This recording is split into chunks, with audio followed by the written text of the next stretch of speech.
हलधर को आज पीएम मोदी की सौगात, फसलों की 35 नई किस्में पेश की। तस्वीरें सीधी आ रही हैं आपको दिखाते वीसी के जरिए प्रधानमंत्री मोदी जुड़े हुए हैं।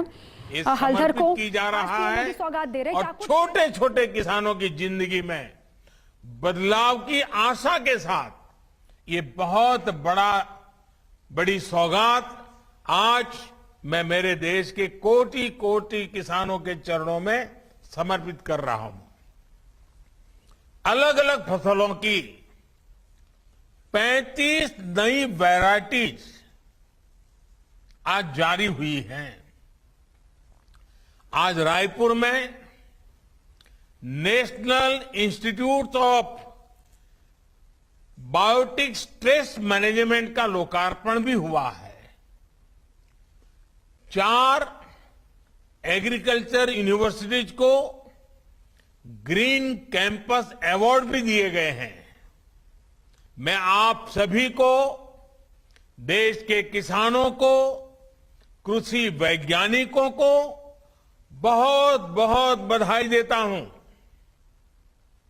साथियों, बीते 6-7 सालों में साइंस और टेक्नोलॉजी को खेती से जुड़ी चुनौतियों के समाधान के लिए प्राथमिकता के आधार पर उपयोग किया जा रहा है। विशेष रूप से बदलते हुए मौसम में नई परिस्थितियों के अनुकूल अधिक पोषण युक्त बीजों, इस पर हमारा फोकस बहुत अधिक है। हाल के वर्षों में अलग अलग फसलों की ऐसी 1300 से अधिक सीड वैरायटी, बीज की विविधताएं तैयार की गई हैं। इसी श्रृंखला में आज 35 और क्रॉप वैरायटीज देश के किसानों के चरणों में समर्पित की जा रही है।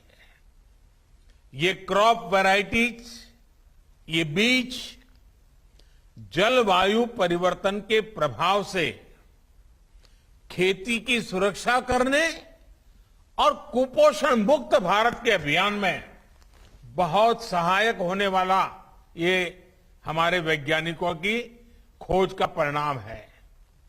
ये नई वैरायटीज मौसम की कई तरह की चुनौतियों से निपटने में सक्षम तो है ही, इनमें पौष्टिक तत्व भी ज्यादा है।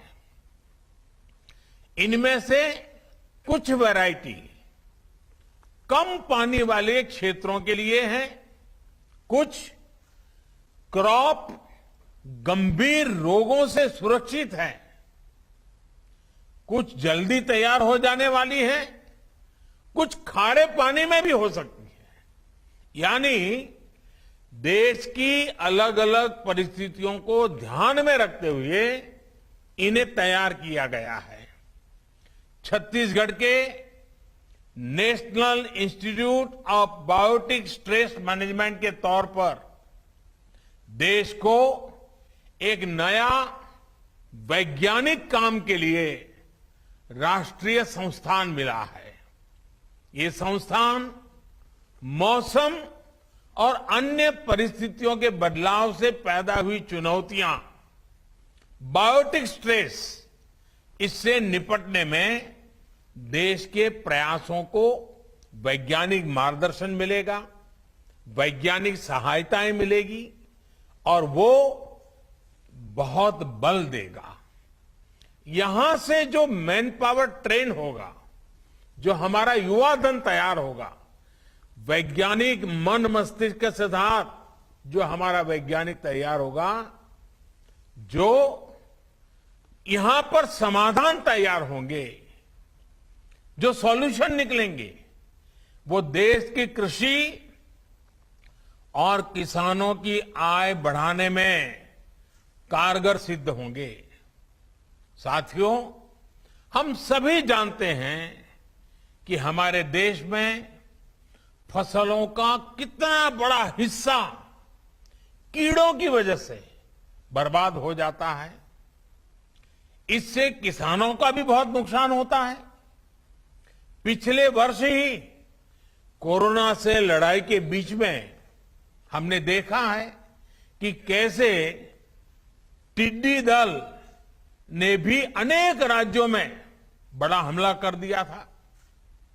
भारत ने बहुत प्रयास करके तब इस हमले को रोका था।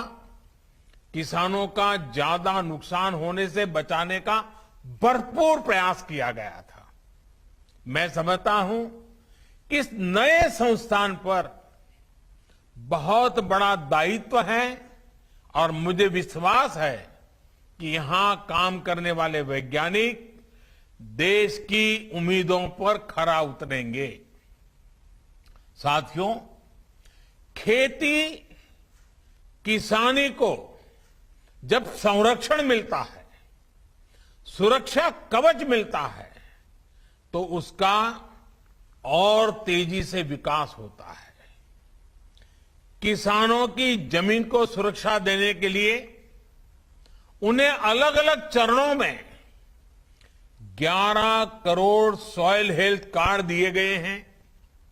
इसकी वजह से किसानों को अपनी जो जमीन है उसकी क्या मर्यादाएं हैं, उस जमीन की क्या शक्ति है, किस प्रकार के बीज बोने से, किस प्रकार की फसल बोने से अधिक लाभ होता है, दवाइयां कौन सी जरूरी पड़ेगी, फर्टिलाइजर कौन सा जरूरी पड़ेगा, ये सारी चीजें उस सॉइल हेल्थ कार्ड के कारण, जमीन की सेहत का पता चलने के कारण, कि इसकी वजह से किसानों को बहुत लाभ हुआ है, उनका खर्चा भी कम हुआ है और उपज भी बढ़ी है।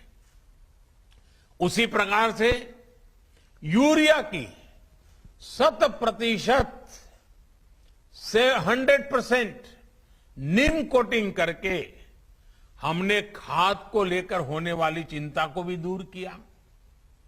किसानों को पानी की सुरक्षा देने के लिए हमने सिंचाई परियोजनाएं शुरू की।